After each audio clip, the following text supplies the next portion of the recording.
महिलाओं ने ली हिमालय बचाने की शपथ। हिंदुस्तान अखबार के हिमालय बचाओ अभियान के तहत धारचूला में दंतकालीन का प्रशिक्षण ले रही महिलाओं ने हिमालय बचाने की शपथ ली। क्षमा गर्ब्याल के द्वारा सभी को प्रतिज्ञा दिलाई गई। उद्योग विभाग के सहायक प्रबंधक नवीन चौहान ने बताया कि धारचूला में 3 माह का प्रशिक्षण दिया जा रहा है, जिसमें आज महिलाओं और अन्य कर्मियों ने हिमालय बचाने की प्रतिज्ञा ली है। कई वर्षों से हिंदुस्तान अखबार इस अभियान को चला रहा है, जिससे पर्यावरण संतुलन के लिए हिमालय बचाने की मुहिम चल रही है, जो कि सराहनीय है। इस दौरान बड़ी संख्या में स्थानीय लोग मौजूद रहे। हिमालय हमारे देश का मस्तक है। हिमालय हमारे देश का मस्तक है। विराट पर्वतराज दुनिया के बड़े भूभाग के लिए दुनिया की बड़ी भूभाग के लिए जलवायु जल जीवन और पर्यावरण का आधार है। इसके गगनचुंबी शिखर हमें नई ऊंचाई छूने की प्रेरणा देते हैं। मैं प्रतिज्ञा करती हूँ मैं हिमालय की रक्षा का हर संभव प्रयत्न करूंगी। ऐसा कोई काम नहीं करूंगी जिससे हिमालय को नुकसान पहुंचता हो। विभिन्न संगठनों ने जवाहर सिंह नरब्याल स्पोर्ट्स स्टेडियम धारचूला में खेल प्रशिक्षकों की नियुक्ति की मांग की है। स्थानीय लोगों ने जिलाधिकारी को ज्ञापन भेजकर कहा है कि विभिन्न खेल मैदानों की भांति सीमांत धारचूला के जवाहर सिंह नरब्याल खेल मैदान में भी कॉन्ट्रैक्ट के आधार पर कोचों की नियुक्ति कर धारचूला तहसील के बच्चों को खेल की गतिविधियों से निखारने हेतु सहयोग प्रदान किया जाए, जिससे बच्चों को भविष्य में अच्छा लाभ मिल सके। इस दौरान स्थानीय विभिन्न संगठनों ने इस मांग पत्र पर अपने हस्ताक्षर किए। खेल सचिव डॉक्टर किशोर सिंह चिरकाल बोल रहा हूँ। हाँ, यहाँ जहाँ तक मेरा मानना है कि यहाँ ये इतने बच्चे क्रिकेट खेलने हैं, इतने ताइक्वांडो वाले हैं, तो बिना कोच के तो ये इनका ज़िंदगी अंधकार में ही है। ये बेचारे इतना सुबह से शाम तक पसीना बहाते हैं, लेकिन यहाँ बिना कोच के तो कोई भी आगे नहीं बढ़ सकता है।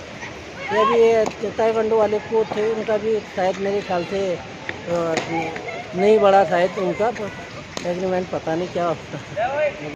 मेरा नाम कनिष्ठा है और मैं 4-5 सालों से ताइक्वांडो करती आ रही हूँ और 1.5 साल से यहाँ स्टेडियम में कोई कोच नहीं है, जिस कारण से हमें बहुत दिक्कत हो रही है प्रैक्टिस करने में। जो ताइक्वांडो के टेक्निक्स होते हैं वो हम सीख नहीं पा रहे एडवांस, और हम यहाँ पे खुद ही करते हैं ताइक्वांडो, सेल्फ करते हैं। और मैंने 2-3 बार स्टेट खेल चुकी हूँ। और क्या बोलते हैं, अगर हमारे वहाँ कोच होते स्टेडियम में जैसे औरों के वहाँ है, वैसे ही होते तो हम भी नेशनल की तैयारी और अच्छे से करते और नेशनल में मेडल लाते। मेरा नाम आर्यन है। मैं 2 साल से ताइक्वांडो सीख रहा हूँ। यहाँ पर ताइक्वांडो का कोई भी कोच नहीं है। अगर हमें कोच मिले तो हम आगे नेशनल स्टेट खेल सकते हैं। स्टेडियम में, धारचूला स्टेडियम में किसी भी खेल का कोई कोच नहीं है। कृपया हमें विभिन्न प्रकार खेल को कोच प्रदान करें। में लगातार बारिश का इस समय दौर चल रहा है और तेज़ बारिश हो रही है। ये जो नेशनल हाईवे है वो लगातार बारिश की वजह से कई बार स्लाइड आ जा रहा है, कई नए जोन बन गए हैं। तो इसको देखते हुए ज़रूरी है कि यहाँ पर जो प्रिकॉशनरी मेजर्स को लिया जाए। तो इसके संबंध में यहाँ व्यवस्थाएं देखने के लिए आए थे। रोड तो खैर बीच बीच में खुल रही है और ट्रैफिक को क्लियर करा जा रहा है। अभी यहाँ पर कॉशन के तौर पर हम लोग कुछ अतिरिक्त व्यवस्थाएं कर रहे हैं, जिसमें कि इस पूरे एरिया को लाइट लगाने के बारे में और जो मेजर पॉइंट्स हैं वहाँ पर अलर्ट के लिए जो व्यवस्थाएं करने के लिए अतिरिक्त पुलिस बल और सुरक्षा बल लगाने के लिए, उसके लिए हमने कहा। धन्यवाद। धारचूला पिथौरागढ़ राष्ट्रीय राजमार्ग आज किमखोला के पास घंटों बंद रहा, जिससे आवाजाही करने वाले लोगों की मुश्किलें बढ़ गई। आपको बता दें कि किमखोला के पास भारी भूस्खलन हुआ, जिसमें बड़े बड़े बोल्डर एनएच में आ गए, जिसको हटाने में लंबा समय लगा और देर शाम मिली जानकारी के अनुसार छोटे वाहनों की आवाजाही इस स्थान पर सुचारू हुई है। 4 दिनों के बाद हिलवेज कंस्ट्रक्शन कंपनी के द्वारा एलागाड़ तक यातायात कराया गया सुचारू। पावर हाउस के पास अभी भी भूस्खलन जारी, मार्ग खुलने के लिए अभी करना होगा और इंतजार। सीमांत धारचूला में भारी बारिश के बीच सामान्य जनजीवन पूरी तरह से अस्त व्यस्त है। हालांकि आज चौथे दिन हिलवेज कंस्ट्रक्शन कंपनी के द्वारा एलागाड़ तक यातायात को सुचारू करा दिया गया है। वहीं पावर हाउस के पास लगातार भूस्खलन जारी है, जिसके चलते मार्ग खोलने में परेशानी हो रही है। आपको बता दें कि यह मार्ग बंद होने से तीनों वेलियों का संपर्क तथा दर्जनों गांवों का संपर्क धारचूला मुख्यालय से कटा हुआ है। स्थानीय लोगों को भारी परेशानियों का सामना करना पड़ रहा है। आपको बता दें कि आपातकालीन परिस्थितियों में भी लोग काफ़ी परेशान हैं और प्रशासन के द्वारा मार्ग खोलने की कोशिश की जा रही है, लेकिन लगातार हो रही बारिश और भूस्खलन मार्ग खोलने के कार्य में बाधा पैदा कर रही है। धारचूला एलागाड़ स्थित धूलीगंगा पावर स्टेशन की टनल के मुहाने पर लगातार आ रहे मलबे को हटाने तथा राहत कार्य में तेजी लाई गई। मंगलवार सुबह एनडीआरएफ एवं एसडीआरएफ की संयुक्त टीम ने लगातार हो रही तेज बारिश के बीच सुरंग के मुहाने से मलबा हटाकर भीतर प्रवेश कर इमरजेंसी ऑपरेशंस के तहत 11 कर्मियों को चौथे दिन सुरक्षित बाहर निकालकर दूसरी शिफ्ट को पावर स्टेशन में इमरजेंसी ऑपरेशन के लिए भेज दिया है। जिलाधिकारी विनोद गोस्वामी स्वयं एनएचपीसी अधिकारियों सहित एनडीआरएफ एवं एसडीआरएफ की संयुक्त टीम के साथ लगातार संपर्क में रहे और राहत कार्य हेतु आवश्यक दिशा निर्देश प्रदान करते रहे। इस कार्य में उनकी सहायता अपर जिलाधिकारी योगेंद्र सिंह एवं उप जिलाधिकारी धारचूला जितेंद्र वर्मा के द्वारा की गई। एनएचपीसी प्रशासन एवं जिला प्रशासन सुरंग के भीतर मौजूद कर्मियों से लगातार संपर्क बनाए रहे तथा कार्मिकों हेतु समस्त आवश्यक व्यवस्था यथा भोजन, पानी, संचार, मेडिकल इत्यादि सुनिश्चित की गई है एवं पर्याप्त सुरक्षा उपाय किए गए हैं एवं सहायता समय समय पर उपलब्ध कराते रहे। संयुक्त टीमों ने मलबा हटाने और सुरक्षित निकासी की रणनीति पर तेजी से कार्य करते हुए सभी 11 कर्मियों को सुरक्षित बाहर निकाल लिया। लगातार हो रही वर्षा राहत कार्य में बड़ी बाधा बन रही थी। इस दौरान एनएचपीसी के जीजीएम एम कन्नन निरंतर कर्मचारियों के संपर्क में रहे तथा कार्मिकों हेतु भोजन, पानी, संचार, चिकित्सा आदि समस्त आवश्यक व्यवस्थाएं एवं पर्याप्त सुरक्षा उपाय सुनिश्चित कराते रहे। Kannan, group general manager Dhauliganga power station HOP बोल रहा हूँ। हमारे धूलीगंगा पावर स्टेशन में जो पावर हाउस में ऑपरेशन में जो शिफ्ट था उसको हमने सेफली चेंज करा लिया है। दूसरे शिफ्ट को ड्यूटी भी लगा दिया है। वहाँ पर पावर हाउस के अंदर सारे फैसिलिटीज हैं। वहाँ पर बेसिक मेडिसिन और खाने पीने का सामान, रेस्ट करने का और टीवी वगैरह है और जिम्नाटिक्स सारे फैसिलिटीज अंदर है। वहाँ पर बाहर से हमारा एम्प्लॉइज अंदर ज़्यादा सुरक्षित फील करते हैं। और यहाँ पर पहाड़ी इलाका है, यहाँ पर लैंडस्लाइड बार बार होता रहता है, खासकर मानसून पीरियड में काफ़ी दिक्कतें आता है। पूर्व में भी ऐसे दिक्कत को हमने फेस किया है। ऐसे समय में हमारा टीम, ऑपरेशन टीम वहीं पर रहकर एक्सटेंडेड आवर्स में काम करते हैं। ऐसे मौसम में हम लोग सफिशिएंट मैन पावर पहले से भेज देते हैं ताकि वो प्रॉपर रेस्ट करें हैं, अपना ड्यूटी प्रॉपरली करें हैं विदाउट एनी प्रॉब्लम। और अंदर सारे फैसिलिटीज़ है, इसलिए उन लोगों को कोई दिक्कत होता नहीं है।